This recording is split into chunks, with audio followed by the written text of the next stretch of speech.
Ah là là là là. Pokémon. Ce chef-d'œuvre intemporel où un gamin de 10 ans, Sacha, décide de laisser sa mère veuve tranquille. C'est un pal d'armes qui s'évapore.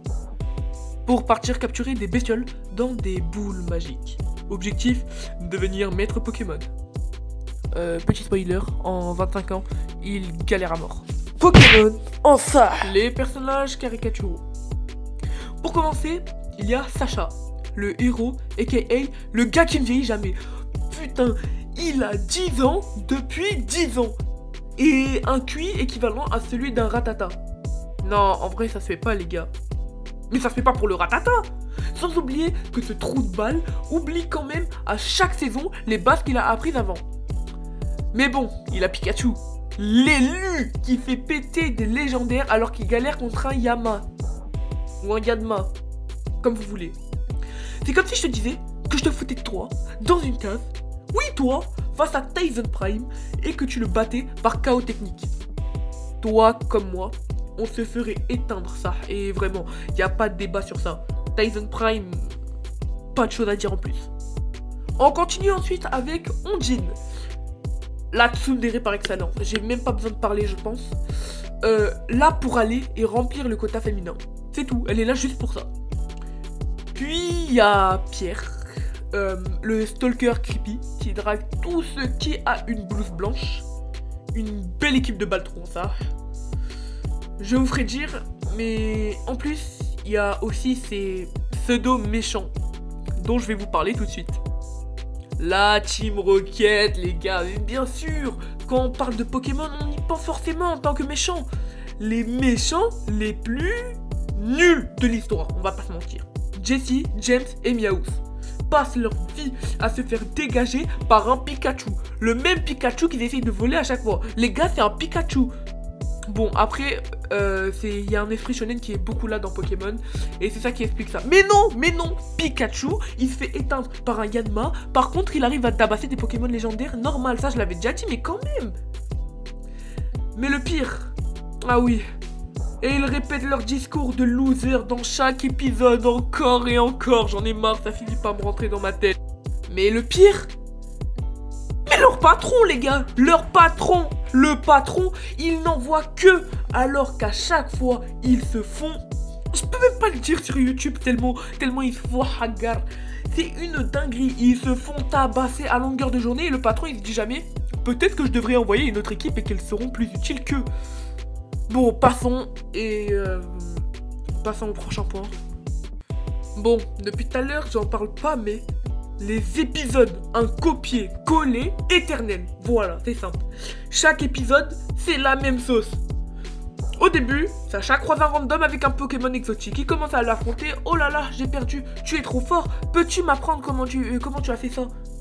Puis, la Team Rocket débarque avec leur ballon en forme de Meowth. Pour continuer, ces kidnappeurs Pokéfil de la Team Rocket kidnappent des Pokémon. N'importe lesquels, hein. Ça change en fonction des épisodes. Ensuite, l'équipe de bras cassés les cherche, puis les trouve. Pour continuer dans cette même longueur, Pikachu explose tout. Donc soit des fois il y a un autre Pokémon qui l'aide, soit des fois il les tabasse à lui tout seul. Et pour finir, à la fin, tout le monde rigole comme si leur vie n'était pas un cauchemar. Genre en mode c'est normal. Oh les gars, c'est normal, hein, vous inquiétez pas. On vient de se faire kidnapper nos Pokémon, mais au calme. C'était la Team Rocket, c'est trou du cul. Bon après c'est compréhensible. Quand ton adversaire, leur blase c'est quand même la Team Rocket, pas besoin d'en faire une tonne, hein. Je pense que je pouvais déjà prédire que j'allais les hagar. Mais ça reste quand même un copier-coller. Bon, on n'en a pas encore parlé, mais les incohérences de PV dans Pokémon, ça on n'en parle pas assez, hein, les gars. Pour comprendre ce que je veux dire, je vous donne un exemple.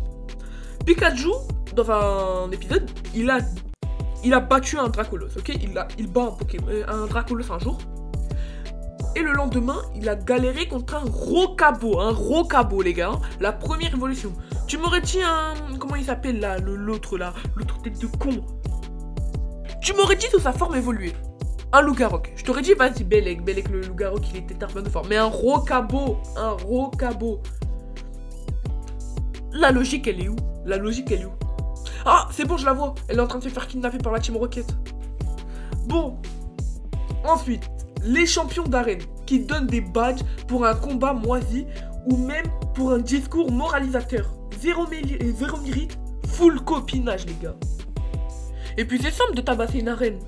Viens juste avec le type qui contre l'arène, tout simplement, comme dans les jeux. C'est simple, c'est simple. Mais on dirait qu'il kiffe galérer avec son Pikachu. Les Pokémon légendaires, quelle douille ça aussi. Littéralement des dieux.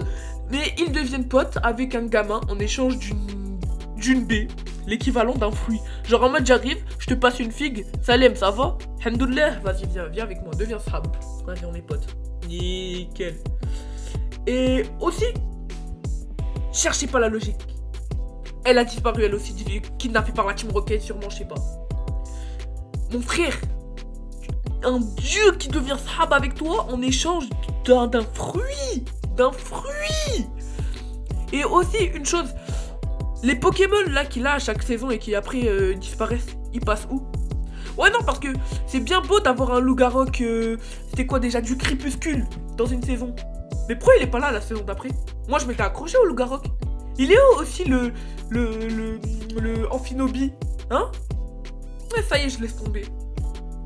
Bon, on va finir par une petite conclusion vive. T'as vu, je commence à écrire mes textes. T'as vu, tu kiffes, hein? Ah, tu kiffes.